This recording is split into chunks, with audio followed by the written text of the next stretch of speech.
Welcome back, everyone, to Comic Book World News Weekly. I am your host, AJ Kunze, and this is your comic book news for the week of May 12th, 2014. Another week older, another week wiser, another week worth of comic books resting in our brains. Let's not dilly-dally or shilly-shally, and news story number one! Well, the Caesar-like reign of Marvel-heavy episodes has come to an end as DC actually decided to do some interesting stuff this week. And one of those interesting stuffs they happened to do this week was release images of Ben Affleck's costume for the new Batman vs. Superman movie. The suit's short ears and the chubby Wubby Batman symbol on Ben Affleck's chest seem to indicate that yes, rumors are true. The story for the film is going to be based heavily on The Dark Knight Returns by Frank the Tank Miller. The suit looks, well, exactly like this, and you can make your own judgments on it, but I will say this, a completely smooth and solid looking bat suit gives Batman the look of a pouty statue. Also, the Fat Bat Batman symbol looks cool in Miller's artwork where straight lines don't exist and all the characters are drawn to look like they're made out of piles of breast implants, but when the symbol is put on a real life person, it kinda looks silly and sewn on, and what's supposed to be an homage for the fans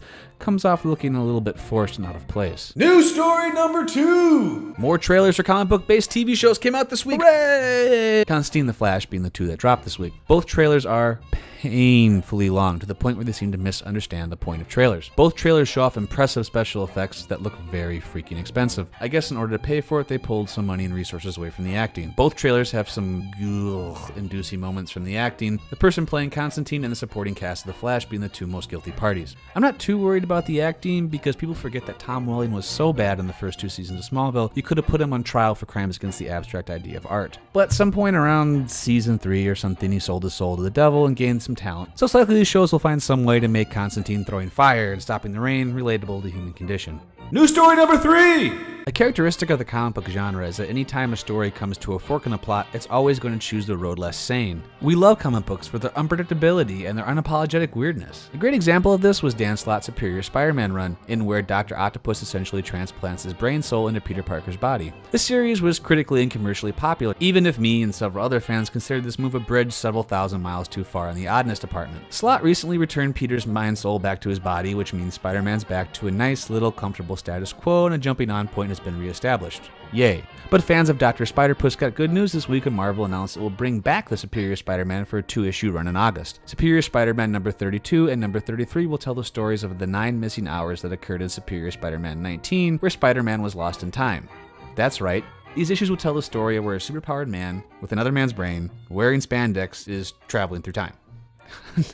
Man, I love comics. News story number 4! If I'm found dead anytime over the summer, you can assume I died from choking on all the original sin marketing that Marvel's been shoving down my throat. If this happens, avenge me. This week we received a Stephen King novel-sized stack of propaganda for the event. Within that stack we got our first look at the new character designs for the character Deathlock. In a move that surprised no one and should disappoint everyone, they've completely changed his look to match the look of the actor that plays him on the Agents of S.H.I.E.L.D. TV show. Gone is the cool cyborg ninja zombie from the future, and in his place we have a generically handsome actor man with metal bracelets. The character has now been made to look as visually uninteresting as possible in an attempt to make a unique character less unique and thereby more marketable. A trend that began with the contrived way they made 616 Nick Fury black to make him match the movie/Ultimate Nick Fury, and if left to continue, could prove to be a cancer in the Marvel Universe. News story number 5! Okay, so this next story is really fucking cool. Some fans out there went and made a documentary about Chris Claremont's run in the X-Men, which is one of the most legendary comic book runs of all time. Claremont was on that book for 17 years from 1974 to 1991. The run was highlighted by story arcs like the Dark Phoenix Saga and Days of Future Past, and Claremont has the honor of being the man who wrote the best-selling comic book of all time,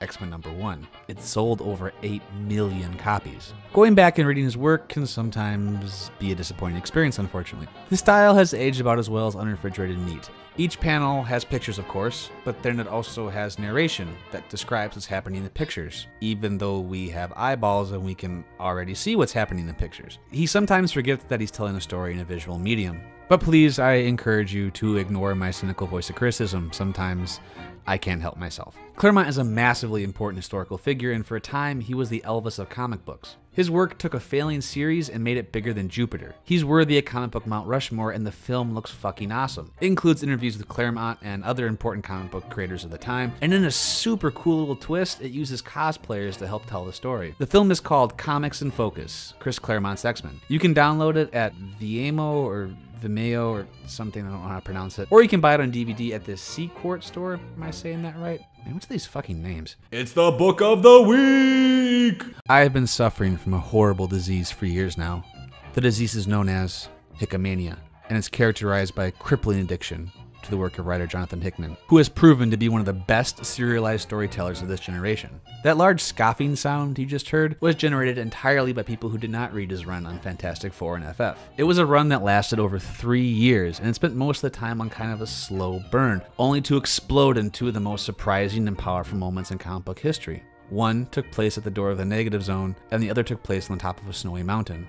These two moments pulled years of well-paced storytelling into focus and kicked the reader right in the heart with moments that held the perfect amount of melodrama, irony, and poetry. So far, Hickman's run in the Avengers and New Avengers has followed pretty much the same protocol. And while our book of the week this week, Avengers number 29, doesn't hold a moment quite as shocking or powerful as what happened in Fantastic Four, it does do something that's been built up since moment one of this run, and it has massive, I mean massive implications on the greater scope of the Marvel Universe and its current ongoing original sin. It's one of the bravest narrative decisions Marvel's made since Civil War, and it feels like we're finally building to the part where Hickman's gonna blow us away again.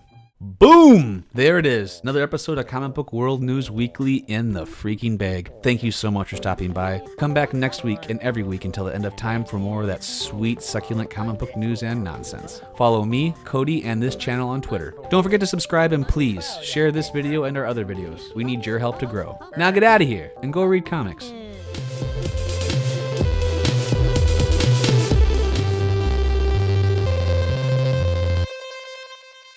Also, don't forget to check out our boys over at The Aficionados. They do some super rad comic book shows over there, including their own news show. They also do oodles and oodles and oodles of other great nerdy stuff. Plus, they do it with way less cursing than I do. I mean, they do it with way less fucking cursing than I do. So check them out at this link right here and give them those clicks.